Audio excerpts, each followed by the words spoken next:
hirap-hirap ninyo. Ay, sus Mariusek, where are your neurons? Where are your synapses? Your brains are very, very dark. You know, when you use our brains, the electrical impulses from one neuron jumps to another neuron. That is called a brain activity or a brain wave. Ngayon, kung may brain wave ka, lahat ng utak mo, kumikislap. It's entirely lighted. Ngayon, kung madilim ang utak mo, your neurons are not working.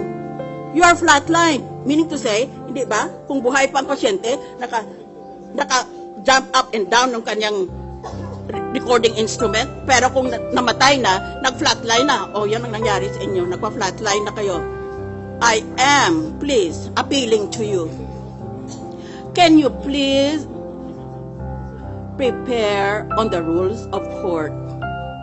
I'm very underwhelmed by all this debate about how many days to give. Dapat ngayon pa lang, anda na kayo.